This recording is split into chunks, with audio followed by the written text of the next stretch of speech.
저희가 사사기 1장부터 18장까지 내용을 살펴보았습니다. 1장부터 3장 6절까지는 이스라엘 백성의 그 실패의 원인 가운데, 죄악 가운데 타락하는 부분들, 계속해서 정복 전쟁 가운데 실패했던 부분들을 언급하고 있고, 그다음에 3장 7절부터 이제 16장까지의 내용은 12명의 사사들이 하나님 앞에서 어떻게 이스라엘 백성들을 구원했는지에 대한 부분들을 언급하고 있습니다. 이 가운데 보게 되는 반복되어지는 패턴은 이스라엘 백성들이 또는 다시 여호와의 목전에서 악을 행함으로 라고 하는 그 시작으로부터 시작해서, 그래서 하나님이 징계하게 하시고, 또 이스라엘 백성들이 회개하고 하나님을 찾고 부르짖을 때에 하나님께서 사사를 준비해서 그들을 구원하시고, 또 그 사사가 다스리는 또는 치리하는 또는 살아있는 그 동안에는 평안을 얻게 하였다라고 계속 반복되어지는 순환 사이클입니다. 이 안에서 우리가 기억해야 될 것은 사사들의 어떠함이 중요한 것보다는 그 사사들을 세우시고 사사 가운데 역사하시는 하나님이 어떠한 분이신가. 이스라엘 백성은 여호수아 이후로 언약에 대해서 계속해서 실패하고 언약을 어겼음에도 불구하고 하나님은 신실하게 그 언약을 기억하시고 그들을 찾아오시고 그들에게 기회를 주시고, 때로는 부족하지만 사사를 들어서 그들을 치리하고 하나님 말씀 앞으로 돌아올 수 있도록 기회를 주신 분이 하나님이시다라고 하는 것이 이 사사 시대의 내용입니다. 그 주된 내용들을 계속 반복되는 패턴으로 또는 사건들로 우리가 좀 짧게 살펴보았고요. 그 내용들은 여러분 성경 안에 있는 그 사사기 안의 내용들을 보시면 크게 어렵지 않을 거라고 생각되어집니다. 그러나 그와 반대로 또 함께 기억해야 될 것이 있다면, 그 사사 시대에 출발되어지는 그 기점이 왜 그렇게 출발되었는가, 왜 여호수아가 죽은 뒤에 또 그 하나님 행하신 일들을 알았던 장로들이 죽은 이후에 왜 이렇게 급격한 타락의 길을 걸었는가. 거기에는 하나님 신앙에 대한, 하나님 말씀에 대한, 율법에 대한 교육과 가르침이 없었기 때문이라는 것이죠. 그 단적인 예로 보여주는 것이 17장부터 21장까지 레위인들, 두 명의 이 레위인들의 사건을 통해서 보여주고 있습니다. 첫 번째 17부터 18장까지는 한 레위인이 미가의 집에 개인 제사장이었다가 또 단지파의 제사장이 되어지는 이 사건을 통해서 당시 종교 영역 안에서, 특별히 이스라엘의 하나님의 말씀을 존중히 여기고 그 말씀을 가르치고 그 말씀을 통해서 이스라엘 백성들을 하나님께로 이끌어갈 레위인들이 어떻게 살았는지, 당시의 종교 지도자의 타락상을 통해서 이스라엘 전체가 영적으로 어떠한 상태인지를 보여주는 단적인 사건이라고 볼 수 있을 것 같아요. 그 뒤를 이어서 이제 19장부터 21장까지의 내용을 보게 되어지면, 이 타락한 레위인 가정과 그리고 이 기브아에 있었던 이 불량배들 안에 있었던 이 참담한 사건을 통해서 한 지파가 어떻게 깨어지는지, 이스라엘 안에서 얼마나 타락했는지를 또 보여주고 있다라고 볼 수 있습니다. 19장 1절 동일하게 시작하는 반복어구가 있습니다. 그것은 뭐냐면 이스라엘의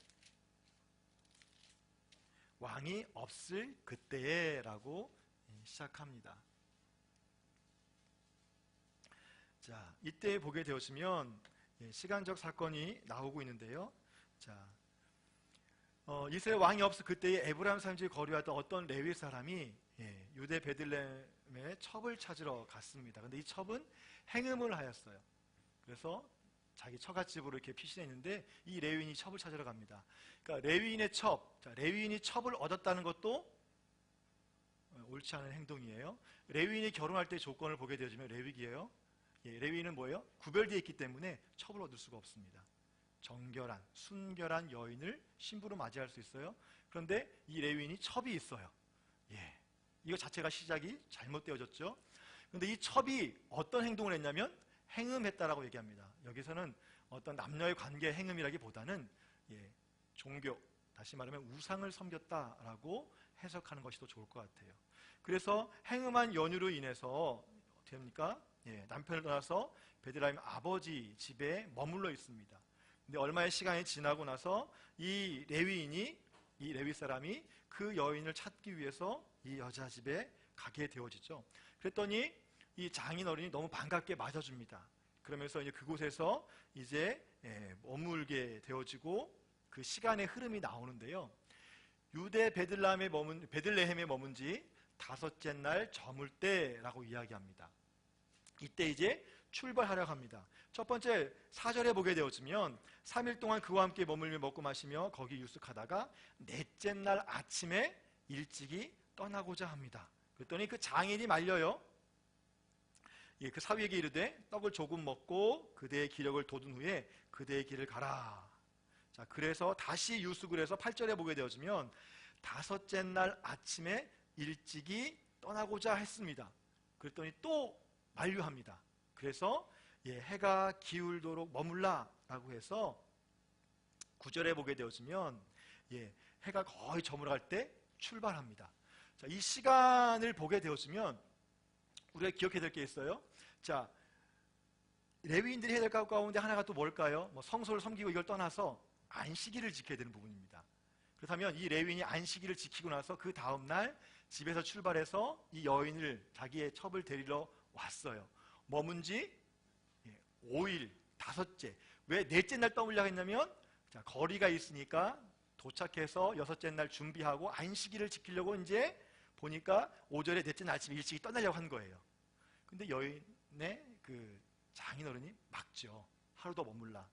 그러니까 아마 이 레위인은 좀 더 머물고 싶었는지 어쩐지 모르겠지만 어쨌든 그래, 좀 데드라인 지켜서 그래, 다섯째 날 아침에 일찍 일어나면 내가 갈 수 있겠다 생각했던 것 같습니다. 그래도 그날 아침에 이 장인이 좀 더 머물고 기력을 좀 회복해라. 그래서 참다 못해서 저녁에 출발합니다. 이미 그 시간 자체가요 늦었어요. 최소 다섯째 날 아침에는 일찍 출발해야 그가 자기 집에 돌아와서 안식일을 준비하고 안식일을 치를 수 있는데, 이 레위인 자체가 뭐예요? 그 시간을 놓쳤다라고 이야기합니다. 자, 베들레헴에 출발해서 가다가 여부스, 다시 말하면 예루살렘에 도착하는데, 이 예루살렘에 들어가지 않고 기브아 곳으로 갑니다. 왜냐하면 아직 이때까지는 이 여부스에 점령하지 못했기 때문에 다른 이방 족속이 살고 있어요. 그러니까 이곳에 유숙하지 않고 어떻게 합니까? 기브아 베냐민 땅으로 가서 그곳에서 이제 유숙하게 되어지는 거죠. 시간은 좀 늦긴 했지만 그래도 레위인으로서 아마 정결 예식을 지키기 위해서 이방 땅에 유숙하지 않고 이 기브아 곳으로 갔던 것으로 우리가 추정해 볼 수 있을 것 같아요. 자, 근데 문제는 그 뒤에 이제 사단이 일어나게 되는 거죠. 한 노인의 밭에 들어와서 그를 영접했고 지역에 맞았는데, 문제는 그 지역에 있던 불량배들이 찾아와요. 그래서 어떻게 이야기합니까?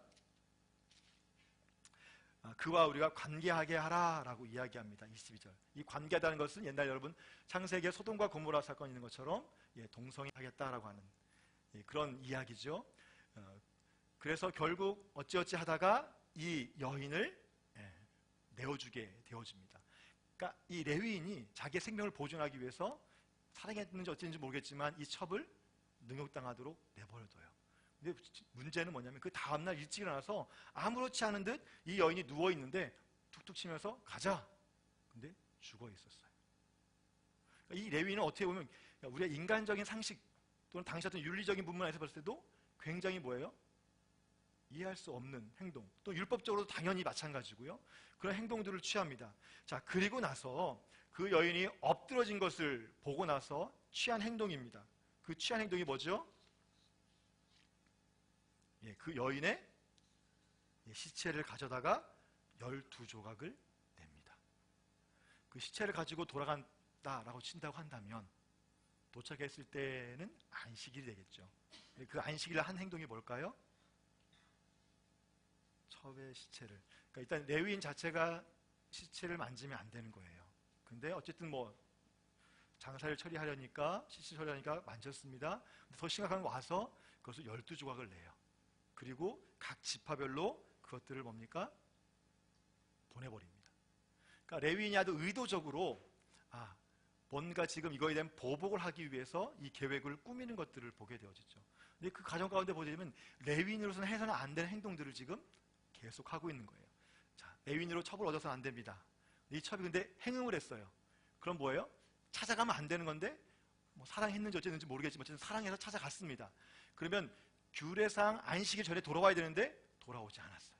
그리고 시신을 만졌고 또 더구나 그 사체를 12조각 내서 그것을 이스라엘 전체로 보내게 된 것이죠.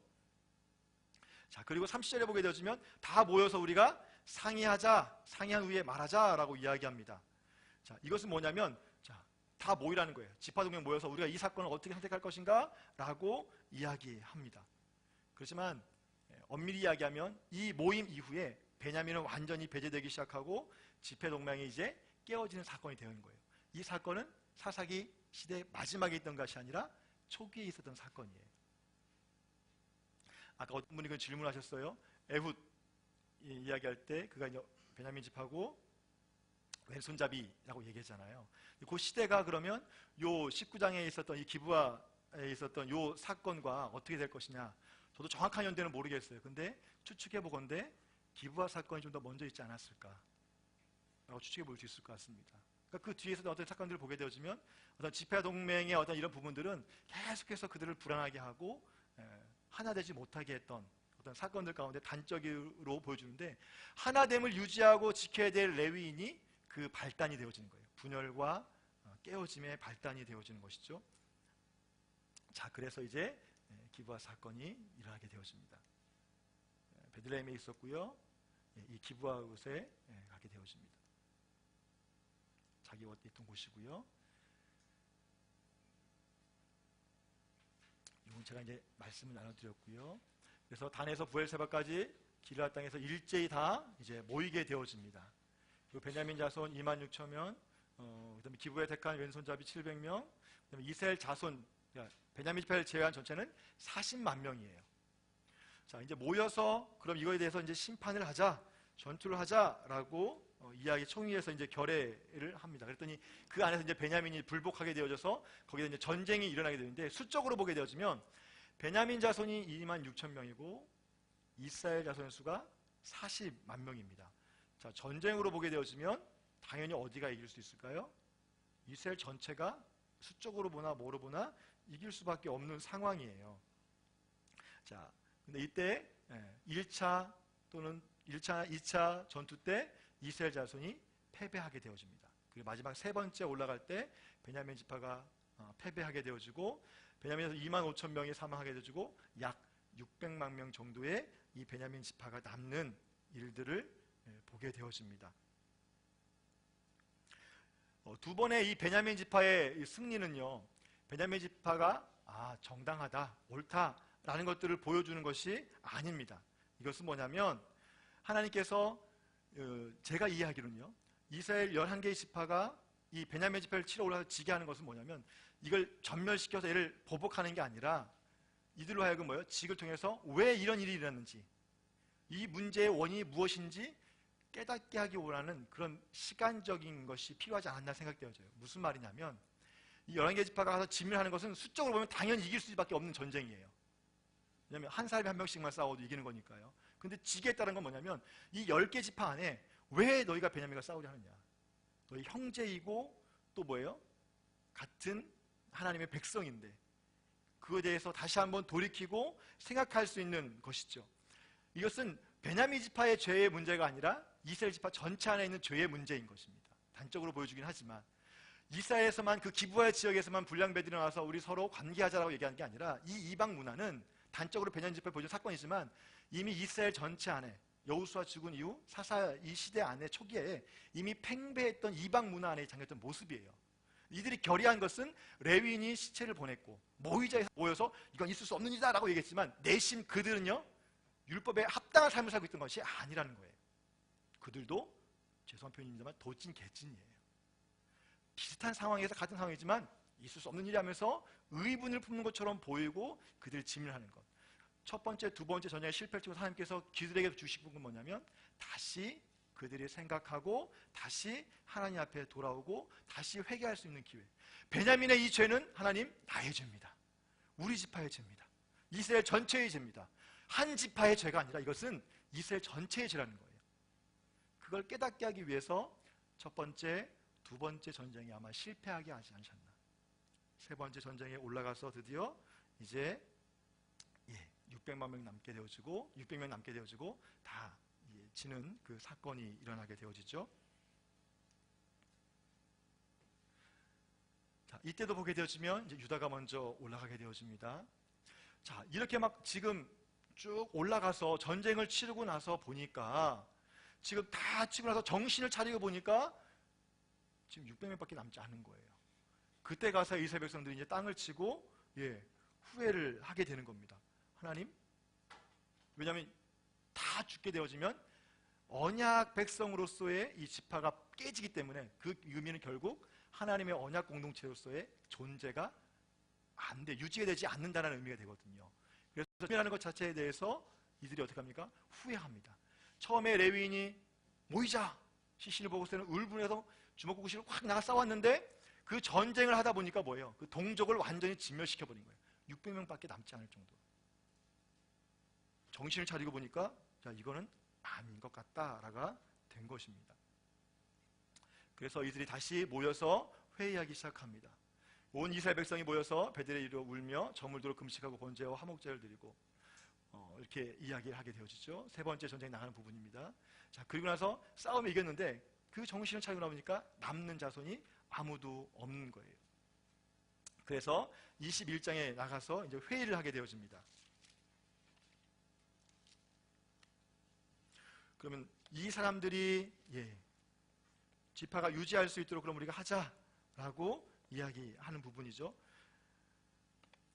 2절 보겠습니다. 백성이 베델에 이르러 거기서 저녁까지 하나님 앞에 앉으셔서 큰 소리를 울며 이르되 이스라엘 하나님 여호와여 어찌하여 이스라엘이 이런 일을 생겨서 오늘 이스라엘 중에 한 지파가 없으나이까 하더니 이튿날 백성이 일찍 일어나 거기서 한 제단을 쌓고 번제와 화목제로 여호와께 드렸더라. 그리고 나서 이스라엘 지파들을 모이기 시작해서 이 베냐민 지파를 어떻게 그럼 존속하게 할 것인가에 대한 회의를 하게 되어집니다. 회의를 할 때에 나온 이야기는 무엇입니까? 길르앗에서 잡아왔던 사람들, 처녀들이 있어요. 이 처녀들 400명을 주어서 결혼하게 하자라고 이야기합니다. 그게 12절에 나오는 이야기죠. 그랬는데 600명 남고 400명 결혼시켰더니 200명이 부족하잖아요. 그래서 이들이 결정한 건 뭐냐면 21장 19절에 나온 것처럼 베델 북쪽 르보나 남쪽 베델에서 세겜으로 올라가는 큰 길 동쪽 실로에 매년 여호와께 명절이 있도다 하고 여기에 숨어 있다가 실로의 여자들이 춤추러 나오거든. 너희는 포도원에서 나와서 실로의 딸 중에서 각기 하나를 붙들어 자기 아내로 삼아 베냐민 땅으로 돌아가라 라고 이야기합니다. 그래서 결국 200명이 채워지고 베냐민 지파가 존속되어졌다라고 이야기합니다. 자, 이 내용을 통해서 보여줄 수 있는 단적인 예는 뭡니까? 하나님의 율법을 지키고 가르쳐야 될 레위인이 그 법도를 지키지 않았어요, 자신이. 그리고 안식일을 지키지도 않았어요. 더군다나 자기 그 아내 첩이라고 하지만 그 아내 시신을 안식일인데 지키지 않고 그를 조각을 내어서 참담하게 조각을 내어서 회의를 모집했습니다. 모집해서 한 계략은 뭐냐면 하나님의 언약 공동체인 이스라엘 지파를 완전히 멸망시키는 그 사건을 획책했어요. 이스라엘 백성도 그 모임 가운데 정신을 잃고 싸움을 하기 시작합니다. 물론 하나님께서 베냐민 지파를 징계하는 그 하나님의 그 징계의 모습도 나옵니다. 그리고 하나님의 은혜로 완전히 싹 진멸하진 않고 600명가량 남겨둔 것도 하나님의 은혜라고 우리가 볼 수 있을 것 같아요. 그렇지만 결과적으로 뭐예요? 이 12지파가 완전히 그 동맹이 깨어지게 돼요. 그리고 그걸 존속하기 위해서 내었던 계책 자체도 실로에 찬양하고 예배하러 가는 여인들을 납치해가지고 부인하고 베냐민 지파가 되도록 했다라는 거예요. 자, 그러면서 마지막 이야기하는 게 무엇입니까? 그때 이스라엘 왕이 없으므로 사람이 각기 자기 소견에 옳은 대로 행하였더라라고 말씀하고 있습니다. 자, 지금 17장부터 21장까지 두 레위인의 사건을 통해서 반복적으로 보여준 것은 뭐냐면 왕이 없으므로 자기 소견에 옳은 대로 행했다라고 이야기합니다. 여러분, 이스라엘의 제도는 삼중제라고 이해하시면 좋을 것 같아요.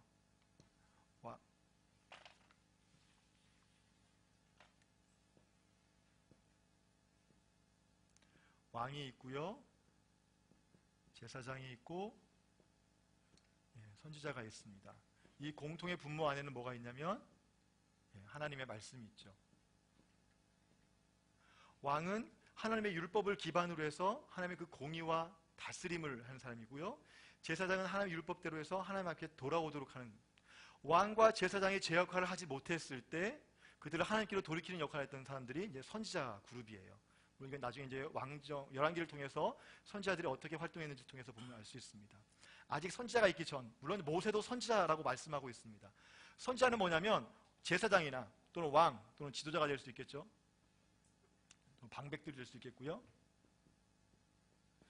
죄 역할을 하지 못했을 때 하나님 말씀 앞으로 돌아오도록 하나님 편에서 외치는 사람이 선지자입니다.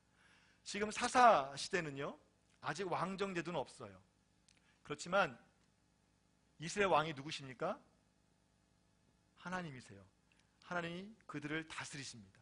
그들과 함께 하십니다. 언약을 맺으시고 민수기 광야 생활을 함께 동행하셨고, 여호수아 그 진멸전쟁 할 때에 함께 동행하셨고 승리케 하셨어요. 그 싸움을 하나님께서 하셨고 하나님이 이기게 하셨어요. 다시 말하면 이스라엘 전체의 왕은 하나님이세요. 그 하나님과 이 이스라엘 백성이 하나가 되기 위해서는 아까 살펴보았던 것처럼 이스라엘 백성에게 요구되는 것은 정결입니다. 율법적으로는 정결이고 명령적으로 얘기하면 순종하는 태도가 필요한 것이죠. 자, 이 역할을 하는 것이 제사장이에요. 근데 사사기의 시작은요, 이들이 하나님 말씀에 불순종했습니다. 그래서 그 땅을 다 정복하지 못했어요. 마치지 못했고 정복하지 못했다. 불순종했습니다. 자, 그렇다면 뭐예요? 제사장 그룹은 하나님 말씀을 가르치면서 아니다, 다시 하나님께 돌아가고 신뢰하고 하나님 말씀 따라 순종하자라고 가르쳐야 되는데, 17장부터 21장까지의 내용을 통해 보게 되면 이 제사장 그룹의 단적인 모세의 손자 그리고 비느하스 시대의 한 레위인이 했던 이 참담한 일들은 뭐냐면, 여전히 하나님의 정결함을 유지해야 될, 이스라엘 백성 전체의 정결함을 유지해야 될 이 제사장 그룹이 타락했다는 거예요. 그럼 당연히 사사시대는 볼 것도 없는 거예요. 그래서 하나님께서 왕이시지만 이들을 다시 돌이키기 위해서 사사를 보내세요. 근데 돌아오게 하지만 그 사사가 죽고 나면 또 여전히 죄 가운데 되어지는 패턴들이 반복되어지는. 그래서 하나님께서 이 사사기를 통해서 이스라엘 백성이 원하는 것은 하나님, 왕이신 하나님을 인정하지 않았기 때문에, 하나님을 인정하지 않기 때문에 하나님의 말씀을 지키지 않은 것이죠. 더욱더 지켜야 될 레위인들이, 제사장들이 그 역할을 감당하지 않았다라고 이야기합니다. 그래서 자기 소견에 오른 대로 행하였더라. 자기 소견에 오른 대로 행한 결과가 뭐냐면 계속된 죄 가운데로 나락으로 떨어지는 거예요. 물론 중간중간마다 하나님께서 이스라엘 백성들의 그 부르짖음, 잠깐의 회개를 통해서 구원하긴 하지만 여전히 그들은 다시 나락으로 떨어지고 있는 것이 이 사사기의 끝. 그리고 그 떨어짐 사사기 끝자락에 나오는 것이 뭐냐면 우리에게 왕을 달라라. 사무엘상. 하나님의 왕. 그리고 하나님께서 이 이스라엘 백성들을 하나님의 약속의 땅인 가나안 땅에 들어가서 이쪽에서 하나님이 왕이 되시고 이스라엘 백성들이 제사장 나라가 되어주는 거예요. 그래서 이 지역에 있던 다른 이방 민족들이 하나님과 이스라엘 백성이 맺었던 그 언약 관계 안에서 언약적 축복을 합니다. 그러면 이 이방에 있던 다른 민족들이 하나님과 자신이 섬기는 신을 비교하겠죠. 그래서 이스라엘 백성을 축복하신 하나님을 통해서 자기들이 섬기는 바알이나 그모스나 아스타롯이나 이런 우상들이, 이방신들이 참신이 아닌 걸 깨닫고 하나님 앞에 돌아오는 역할을 하도록 하나님께서 이스라엘 백성을 택하시고 언약을 맺고 여호수아를 통해서 이 가나안 땅에 들어가신 거예요. 들어가서 정복전쟁을 치러야 되는데 이 나라가 완성되기 전에, 땅이 정복되기 전에 이미 이스라엘 백성들은 만왕의 왕이신 하나님을 버리기 시작하는, 그리고 자기 소견에 오른 대로, 자기 소견에 오른 대로 행했다는 것은 뭘까요? 이미 이 지역에 있는 우상들, 이 지역에 있는 도시 문명들, 거기에 동화되기 시작했다는 거예요. 하나님의 말씀을 떠나기 시작했다는 거죠. 그래서 하나님께서 이스라엘 백성들을 다시 돌이키기 위해서 주변에 있는 아직 정복하지 못했던 나라들을 통해서 또는 부족들을 통해서 그들을 압제하게 하고, 그래서 하나님을 찾으면 이들로 하여금 뭐예요? 내가 하나님이다 라는 것을 경험하기 위해서 승리케 하시는 거죠. 그것에서 하나님이 승리하신 것을 경험했던 사람이 살아있을 때는 그래. 그렇지만 그 사사가 죽고 나면 또 여전히 타락의 길. 그래서 마지막 사사였던 사무엘 때 가면 드디어 이 사람들이 뭘 요구합니까? 왕을 요구해요. 하나님이 왕이신데 우리도 왕정국가 하나 만들자. 그래서 택한 것이 사울 왕이에요. 사울 왕이 시작이 잘못됐다는 것이 아니라 이스라엘 백성들의 동기가 그렇다는 거예요. 그래서 하나님이 그래서 왕정제도를 무시한 것이 아니라 하나님께서 허락해 주세요. 원래 하나님의 계획은 이 땅에서 하나님이 왕이 되어주셔서 열방이 주께 돌아오는 거예요. 하나님이 제사장 나라 이스라엘 백성을 통해서. 근데 이 계획이 이스라엘 백성들의 타락으로 말미암아서 실패하게 되어졌어요. 그래서 하나님이 왕을 세우시고 하나님 마음에 합한 왕을 통해서 하나님의 그 공의와 하나님의 법대로 통치하는 걸 통해서 그것을 드러내기를 원하셨어요. 사울 왕은 불순종을 통해서 그 자격을 상실하게 되어지고 그 뒤를 이어서 이제 다윗이 기름 붓게 되어집니다. 그 과정에서 지금 보여주고 있는 것은 뭐냐면 이 원독자들에게 지금 너희가 얼마나 악한지, 진정한 이스라엘의 왕이 누군지를 이스라엘 백성의 잘못된 이 패턴들 안에서 하나님이 어떻게 은혜를 베푸셨는지를 보여주고 있는 것이 사사기 안에서의 내용이다라고 보시면 좋을 것 같아요. 반복된 패턴이나 사이클들은 여러분이 잘 아실 거라고 생각되어집니다. 자, 그래서 하나님께서 이런 사람들을 통해서 왕정으로 가는 이 과도기 가운데 하나님께서 인도하시고 이끌어 가신 것들을 우리가 살펴볼 수 있겠죠. 자, 신명기 17장에 보게 되어지면 왕의 제도에 대해서 이야기하고 이 왕의 제도에 대한 부분을 사무엘상 7장 8장에 보게 되면 사무엘 다시 한번 언급합니다. 왕이 해야 될 것 가장 중요한 건 뭐냐면 율법서예요. 기반이 되어지는 말씀입니다. 선지자도 말씀이에요. 레위인도 말씀으로부터 출발합니다. 읽게 하고 읽고 경외하고 배우고 지켜 행하도록 하는 것이 바로 왕이 해야 될 일이다라고 우리가 볼 수 있을 것 같아요. 자, 그렇다면 하나님께서 원래 왕이신데 패역한 이스라엘 백성들이 왕을 원하심에도 불구하고 그 제도를 허락하시면서 하나님께서 바라시는 것이 있었다면 무엇일까요? 그것은 이렇게 정리해 볼 수 있을 것 같습니다. 하나님은 왕을 통해서 무너진 제사장 제도가 회복되기를 원하신 것 같아요. 제사장이 타락했으니까 엘리 가문이 타락했죠. 그래서 다윗을 통해서 다시 한번 예배를 회복하기를 원하셨던 것 같습니다. 실제로 그것이 이루어졌고요. 또 하나님은 왕을 통해서 분깃 없는 레위 지파의 삶이 회복되어지고 유지될 수 있는 힘을 마련하고 싶어 했던 것 같습니다. 왜냐하면 레위인은 분깃이 없어요. 그러니까 먹고 살 걱정 때문에 떠돌아다니는 거예요. 근데 그거를 누구 한 사람이 그것을 통제라는 표현보다 그것을 보호하고 지켜주고 공급해주는 역할을 이 왕의 제도를 통해서 하기를 원하셨던 것 같습니다. 그것도 다윗 때에 이루어집니다. 그리고 그 기반 위에 제사장과 왕을 중심으로 하나님 중심의 나라로 서가도록 그리고 백성들을 잘 이끌어가도록 원하셨던 것이 하나님의 계획이었던 것 같습니다. 나중에 사무엘 상하를 통해서 여러분들이 보시게 될 거예요. 그래서 다윗의 왕정시대 보게 되어지면 다윗이 성군으로 있게 되어지고 제사장이 있고요, 선지자 그룹이 있습니다. 그래서 이 세 개의 그룹들이 하나님의 율법 앞에서 조화롭게 그 일들을 해놓은 거예요. 왕이 잘못했을 때 왕을 책망한 사람이 누굽니까? 나단 선지자예요. 무엇을 근거로 해서? 율법을 근거로 해서. 이 왕은 이스라엘 백성들이 하나님의 말씀을 잘 알도록 제사 제도를 정비했습니다. 자기가 성전을 지을 수는 없지만 역대기에 보게 되어지면 어떻게 합니까? 레위인들의 반차를 24반차로 나누게 되어지고 찬양대를 구성하게 되어지고 그 모든 것들을 준비하는 그 기반을 마련했던 사람이 누구냐면 다윗 왕이에요. 자, 이 제도를 원하셨던 것이 하나님의 마음인 것 같습니다. 사사기는 이 다윗을 통해서 새롭게 재창조될 하나님 나라의 그 과정 가운데, 역사 가운데 나락으로 떨어지는 여호수아 정복을 통해서 창조되었습니다. 그 땅을, 가나안 땅을 정복함을 통해서 재창조가 이루어졌어요.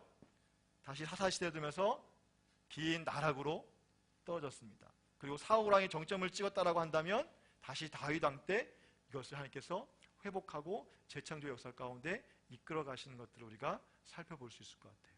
자, 그래서 사사기 안에서는요, 이스라엘 백성들이 왕이 없으므로 자기 소견에 옳은 대로 행했던 하나님의 질서와 다스림, 그 통치와 다스림 안에서 벗어났던 시대, 그 시대를 살아왔던 이 원독자들에게 뭡니까? 이제는 하나님의 통치와 다스림의 시대로 돌아가도록 요청하고 있는 것이고 그 삶을 버리도록 이야기하고 있는 것이죠. 그래서 우리 삶 가운데 좀 적용해 본다면 당연히 우리의 삶 안에도 무엇입니까? 우리의 공동체 안에도 이러한 질서가 필요하다는 거예요.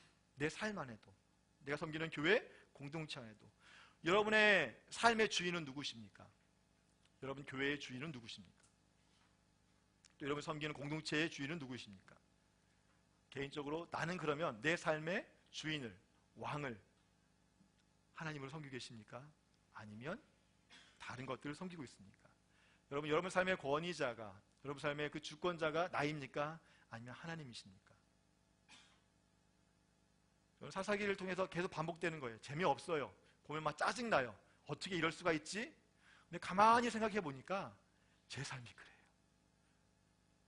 제가 나은 게 없어요. 이 사사시대 이스라엘 백성과 나은 게 없어요. 계속 나락으로 떨어져요. 죄를 더 사랑하고요. 하나님을 사랑한다라고 이야기하지만 그렇지 못한 연약함이 제 안에 있고, 그 연약함을 뭐예요? 때로는 제가 그냥 인정하는 것 같아요. 덮고 가는 것 같아요. 그래, 나 이런 사람이니까 어쩌지 뭐 하면서 죄에 대해서 무감각해지는 제 자신을 보는 것 같아요. 여러분, 이 사사기를 통해서 다시 한번 이스라엘 백성들의 왕이 누구이신지를 전할 뿐만 아니라 나의 삶의 왕이, 나의 섬기는 공동체, 이 나라의 주인이 누구이신지, 무법한 시대가 아니라 각자의 소견대로, 옳은 대로, 자기 속에는 옳은 대로 행동하는 것이 아니라 하나님의 통치와 질서 안에서 행하는 삶을 살아가시기를 부탁드리겠습니다.